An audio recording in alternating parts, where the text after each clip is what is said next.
السلام عليكم ورحمة الله وبركاته. النهاردة أنا جايبة لكم فطائر أو معجنات بالهوت دوج أو بالسجق جميلة جدا ومميزة للأطفال، بيحبوها. ممكن تستخدميها عشوة حلوة، ياخدوها في المدرسة معاهم، جميلة جدا الصراحة. طيب نبدأ مع بعض. المقادير الأول: كيلو هوت دوج، 6 كوبايات دقيق، نص كوباية زبدة أو زيت ذرة أو خليط من الاتنين مش هتفرق، كوبايتين مية دافية، معلقتين خميرة اللي هي السريعة، معلقتين صغيرين بيكنج باودر، 3 معالق سكر، نص معلقة صغيرة ملح، معلقتين كبار لبن باودر. طيب وللوش هنعوز معلقة صغيرة قهوة سريعة الذوبان، معلقة كبيرة لبن بودرة، معلقتين مية دافية. طيب نخش على الطريقة.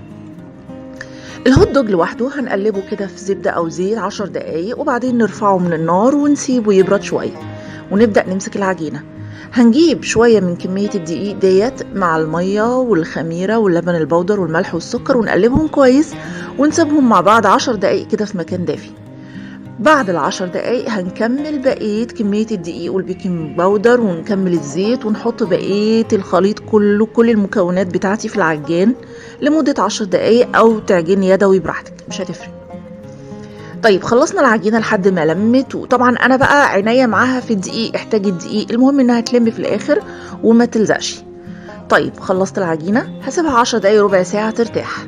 طيب بعد ما ترتاح هبدأ اشكل العجينة، همسكها واعملها قطع صغيرة كده، وكل قطعة اعملها مربعات واعمل فيها فتحات بالسكين زي ما انا شايفاها في الصورة كده لحد نصها، وبعدين الف قطعة الهوت دوج عليها. طيب بعد ما لفيت قطعة الهوت دوج هعمل ايه؟ هسيب المعجنات بعد ما انتهيت من الكمية كلها، هسيب المعجنات ربع ساعة كده في الصاج او الصينية اللي انا هدخلها الفرن، وبعد كده ادهن الوش بقى بالمعلقتين اللبن البودرة على المية على معلقة القهوة، دول بدوبهم مع بعض وبالفرشة وببدأ ألمع بيهم وش المعجنات دي. بعدين ادخلهم الفرن على درجة حرارة 220 نص ساعة، وبرضو في الرف الوسطاني لحد ما تحمر من تحت، وممكن تستوي قبل كده، وبعد كده اسيبها 10 دقايق تحت الشواية لحد الوش ما يحمر. ممكن اسيبها بطولية كده زي المنظر الساندوتش اللي انتوا شايفينه، او اقطعها وحدات صغيرة عند التقديم. كمان ممكن احشي العجينة نفسها، استخدمها في اي حشوة تانية، حلو او حادق، مش شرط السجق او الهوت دوج. اتمنى تكون الوصفة عجبتكم، هي جميلة جدا جدا، جربوها وبلغوني بالاخبار، والسلام عليكم ورحمة الله وبركاته.